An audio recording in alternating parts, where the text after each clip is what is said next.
Sa Yamashita Treasure Big Deposit na nahukay po sa may Quezon Province, gaano ba kalaki ang halaga ng giveaway na nakuha nila? Saan po ito nailagay? Ano-ano po ang mga giveaways na ito? At saan po ito natagpuan? Gaano kalalim?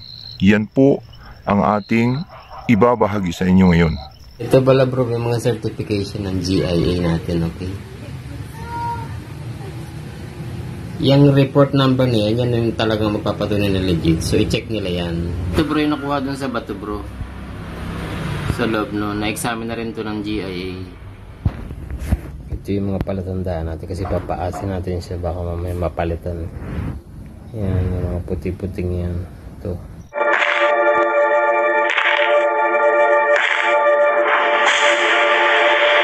Welcome treasure hunters all over the Philippines. Welcome to my channel. Naniniwala ba kayo sa kasabihang ang naghahanap ay makakatagpo?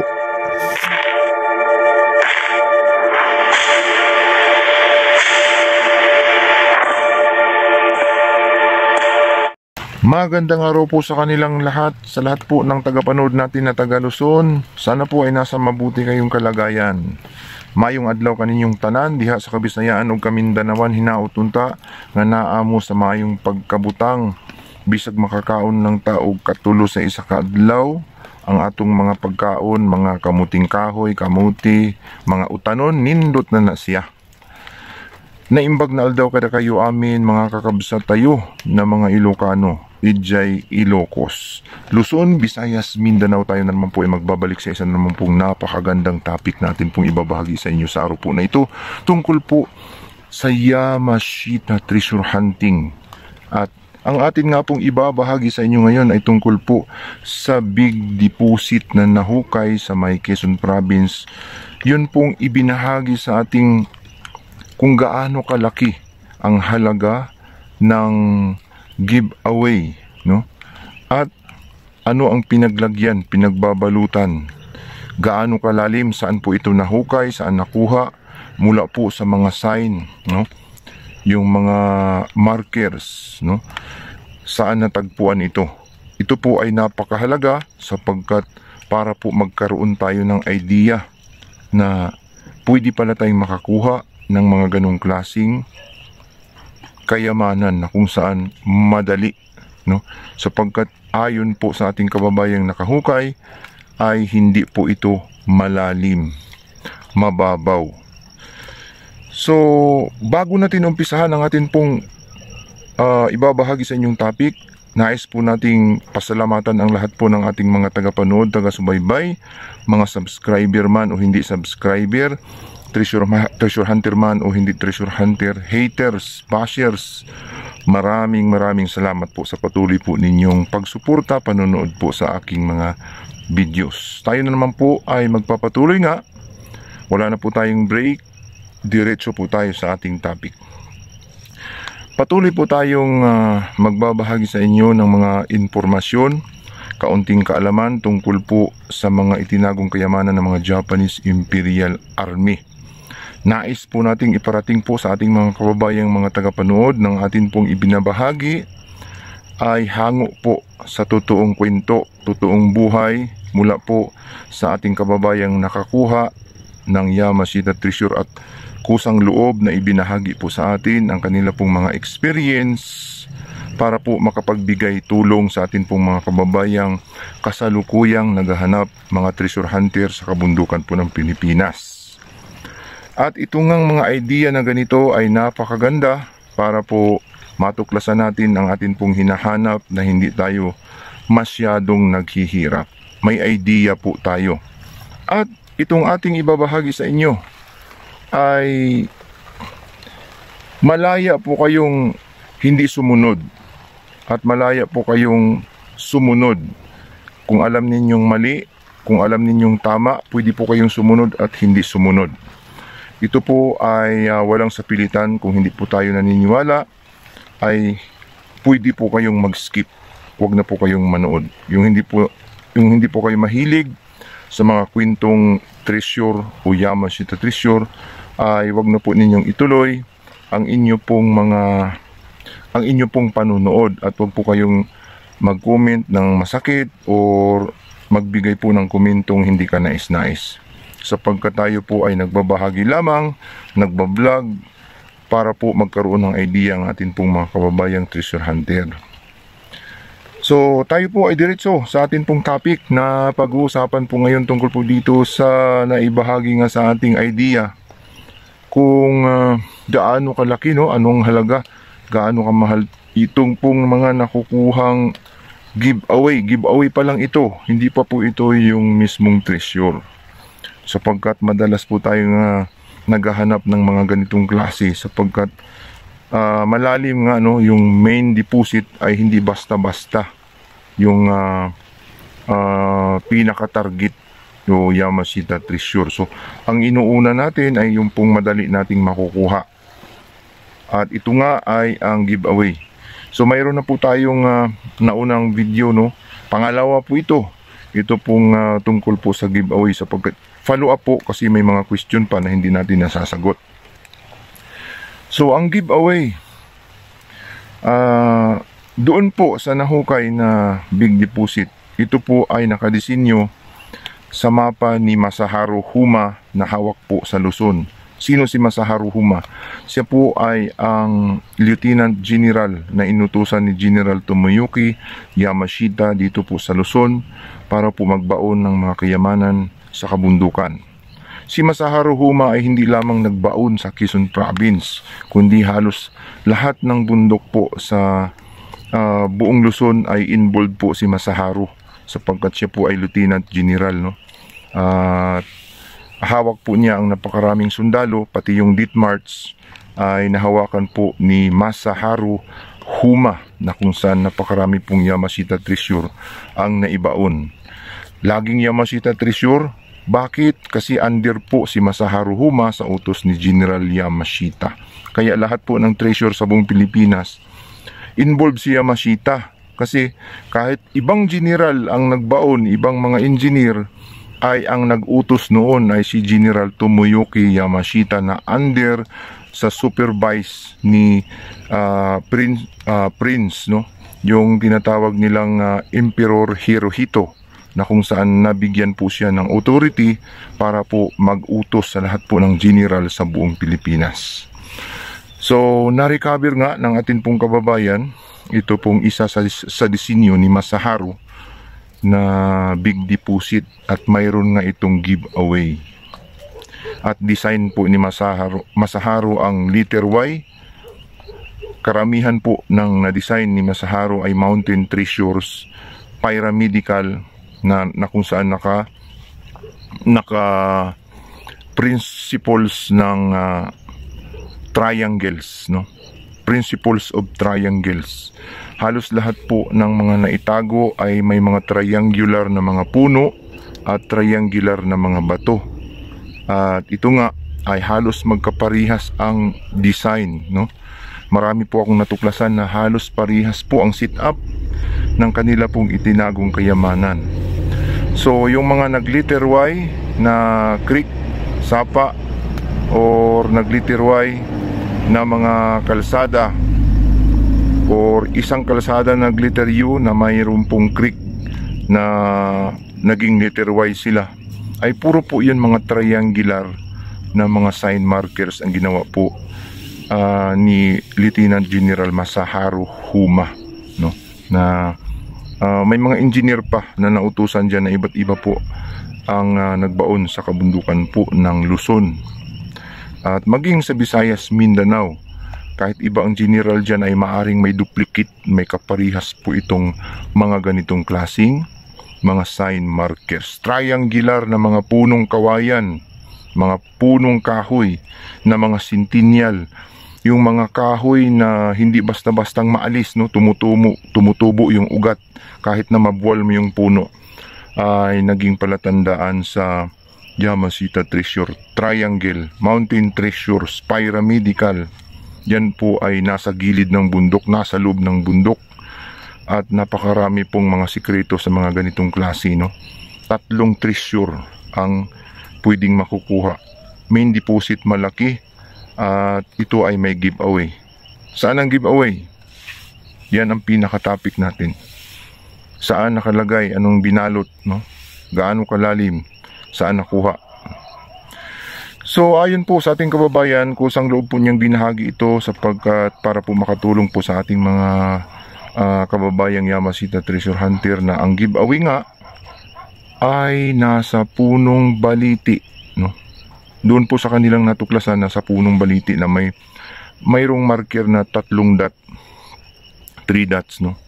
Triangular 3 dots, then may design na X, pero yung X ay medyo distansya, pero yung nakuhanan ng mga giveaway ay mismong sa ilalim ng Punong Baliti, no?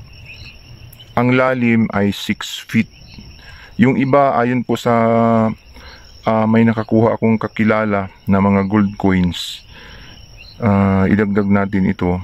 Ito po ay 4 feet yung nakuhanan nila. Pero itong doon po sa Quezon Province, 6 feet na ang pinaglagyan ay bato, no? Bato na pag tiningnan natin ay parang walang saysay. Maliit lang kasi siya, hindi naman ganun kalaki. Tapos nung binasag nila itong batong ito, naglalaman po ng 24 pieces of Burmese red ruby, o tinatawag nilang precious stones, no? Precious ruby. Kasi ruby yung kanila pong nahukay na nakabalot doon po sa bato lang, no? Maliit lang, parang buko. Tapos binasag, nandoon sa gitna may space, no? 24 piraso, hinati-hati nila. At para po mapatunayan na totoo ito po ay pinaasay po nila sa GIA, no? Gemologist Institute of America, ang tinatawag na GIA. Yan po ay authorized sa lahat po ng mga precious stones sa buong mundo. Sila po ang nagbibigay ng presyo at lisensya para maibenta ito. Ito ay may serial number code na kapag i-type mo ay lumalabas na certified at totoo yung mga nahukay na mga gemstones o nakuha na mga gemstone. Ito po ay patunay. Kapag wala po kayong mga ganito, ay masasabing piki pa o hindi totoo kasi walang walang ebidensya, oh, wala kang patunay. Kahit na totoo yung bato mo, nasuri na, hindi pa rin paniwalaan kasi wala ngayong GIA, no? Yun po ang papilis, no, na napakahalaga na magbibigay patotoo na totoo po ang ating mga hinahawakang bato. Napakarami po akong mga bato, no? Idagdag ko, napakarami akong mga precious stones, no, na naibenta subalit mura sapagkat wala ngang GIA certificate. So kahit na totoo ito, hindi mabibenta ng sobrang mahal, hula-hula lang sapagkat wala namang certified na papilis na mula po sa GIA. Kaya napakahalaga po itong GIA. So ito pong nakuha nila, nahukay nila ay ng patunayan, certified, at marami pong buyer sa mga ganito sapagkat sertipikado. Kahit sa pawn shop ay pwede po itong matatanggap sapagkat may papilis. So kung magdala ka doon ng mga precious stone na hawak-hawak mo, kahit na totoo ito, kapag walang papilis ay walang bibili sa'yo. Kahit na ipopost mo kung saan yan, ay walang bibili sa'yo sapagkat hindi sertipikado ang iyo pong hawak na bato. Pero para po ma-certify ay laboratory, then gemologist testing, pagkatapos GIA certificate bago maibenta ng mahal. Yan po ay kailangan pag gemstone o precious stone. Pwede naman ibenta ka agad pero hindi ka makakabenta ng mahal. Ay, hindi mo, walang bibili sa'yo na sasabihin mong 100,000 ang presyo niyan, 50,000. Paano ka nakakasigurado? Paano mo nasasabi yun na wala ka namang papel? Parang kumbaga sa lupa, paano mo nasabing iyo yung lupa binibenta mo na wala kang titulo, no? Wala kang tax declaration, wala kang patunay, walang bibili sa'yo. So yan po ay kailangan. Ang ginto, kumpara natin sa ginto, mabilis kasi ang ginto kasi kahit itingi-tingi mo yan, putol-putulin mo ng maliliit, no, isatilin mo, pinupinuhin mo o pirapirosuhin mo, pwede mong ibenta kahit saan. kasi maraming namimili noon. Pero pag diamonds, marami ding namimili pero mababarat ka kung wala kang papilis, no? So yun po ay klarong-klaro. So napasuri, okay. At binalot nga ito sa bato, no? Yan po ang pinaglagyan, 6 feet. At hindi lang kasi yun ang nakuha. Mayroon pang mga meteorites. Meteorites, yun po ay diamond in space, no? Rare diamond in space yung nakuha niya na may pagka-green, no? Green, brown, green. Na rare ang nakasulat, nakatatak po, napasuri po kay Jewel Crisostomo, dyan po sa may University of the Philippines sa laboratory. At may video, may patunay, mayroong certificate, patunay. Kaya kailangan po kasi yan na may certificate, may patunay, mayroong opisina po sa laboratory na videohan na nag-check up. So tunay ito pong mga ipinapakita, legit. At wala pong wala pong halong kwentong barbiro, kundi totoo talaga ito. At ayon po sa ating ka-treasure hunter, hindi pa naman kailangan ibenta ito sapagkat mayroon pa naman silang mga nakuha na mga precious metals na ibinibenta ng maliitan. So nakapagbenta na sila, hindi na kailangan yung mga gems na yan, tinago lang muna. So mas mahal pa yung gems. Ano ba ang halaga noon? Ito po ang idagdag natin sa topic natin. Gaano ba kahalaga? Ano ba ang halaga noon? Yung mga gems na kanila pong nakuha. Ayon po doon sa ASAI report, ito pong gemstone na meteorites o diamond in space ay umaabot po daw ng 30 million yung isa. Pero marami daw yun, hindi pinakita yung iba, marami daw yun. So 30 million yung isa, ibig sabihin malaki din. At kung ilang piraso yun, halimbawa 6 na piraso yun, di ang laki. So pag big deposit pala, malaki din yung mga giveaway na ibinibigay. 6 feet under, no, below sa Baliti tree. Sign daw gaano kalayo. Siyempre mismong sa Baliti tree idinikit yung sign, yung bato na pinagtataka ng 3 dots. Doon na siya mismo sa ilalim ng Baliti, pero bato. Hindi mo mapapansin kapag naguhukay ka, kung naghahanap ka ng treasure. Baka akala mo bato lang yun, isang tabi mo lang yun, kasi mukhang bato lahat eh. Pare-parehas sila ng itsura eh. Kumbaga may mga kopya din, pare-parehas. So lahat ng bato ay chinik up nila. At kakaiba, malalaman mo kakaiba kasi sobrang bigat.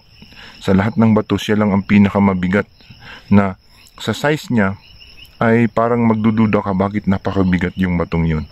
So yun po ay isang uri ng uncut precious stone.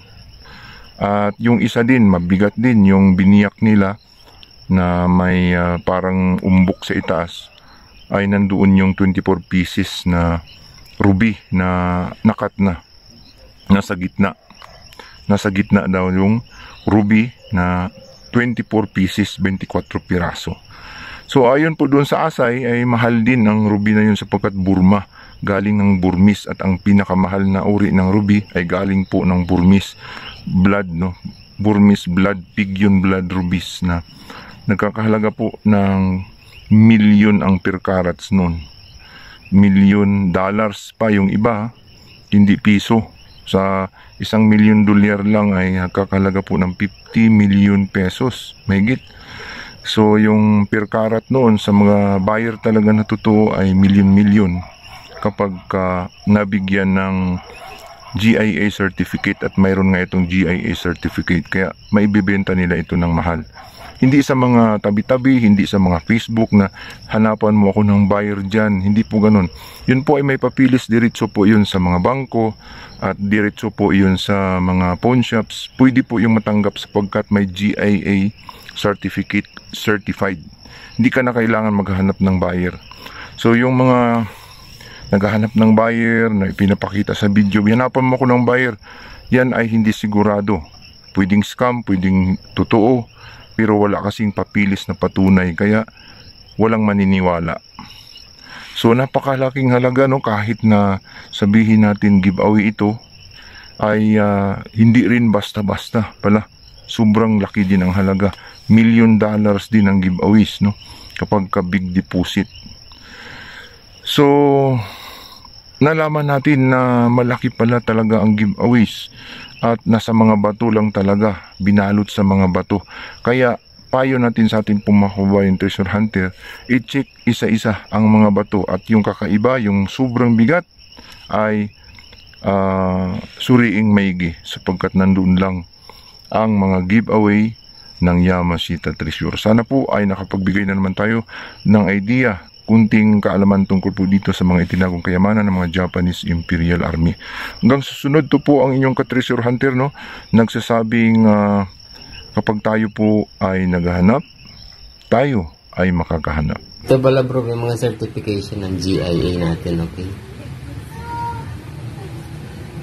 Yung report number niya, yan yung talagang magpapatunay na legit. So, i-check nila yan. 222-580-5448. Okay, yung species natin, ayan, ruby. Geographic origin, siyempre hindi na-specify. Okay, so yun yung specimen natin dun din sa video.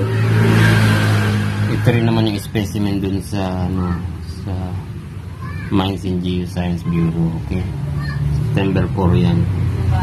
Bakit ito February? Kasi ito February, January pa lang nakuha na to. So, matagal namin ito talaga nakuha itong naka-upload sa system. Kaya hindi namin mapatunayan kung legit ba o hindi. So, ngayon lang September halos lumabas. Pero February, approve na daw pero hindi pa nila inaano sa system. So, hindi namin ma-print yung yung mismong report. Kasi ganun naman yun sa website eh. Yan lahat, okay? Yan, September 4. Ito, bago lang ito talaga. Ito, last February, pero ngayon lang lumabas sa system. Okay, para din alam nila. Ito yan, yung naka-document naman. Yan yung specimen. Yan, ulitin ko yan, yung GI report number. Pwede na lang i-check yan sa mismong website. Ito bro, yung nakuha dun sa bato bro. Sa loob, no, na-examine na rin to ng GIA. Almost ilang piraso rin lang to. So, dalawa lang din ang napunta sa akin. So, meron na tayong GIA report dito para hindi na naman nila sabihin na fake na naman. Pwede nyo i-check sa GIA yung report number nyan na dyan sa may papeles. Makikita nyo. Na-release kasi yung report na yan February. Pero January pa lang, hawak-hawak na namin itong item. So, hindi namin alam kung totoo ito. Pero bago ito na-upload sa system, napakatagal. Halos ngayon lang September lumabas eh. Kaya nung nag-email na yung GIA na pwede nyo nang i-upload, ay pwede nyo nang check sa system yung report. Ayun, nakuha na namin. Ito yung mga palatandaan natin kasi papaasin natin siya baka mamaya mapalitan. Yan, yung mga puti-puting yan. Ito. Yan. Dito sa side, siyempre, meron din ako dito yung parang ginasgasan. Saan na ba yan? Yan yung guhit niya. Ito.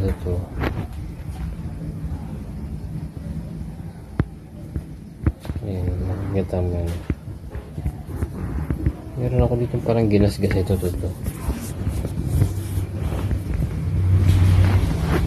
Ayan, to. Dapat hindi mawawala yan, di ba?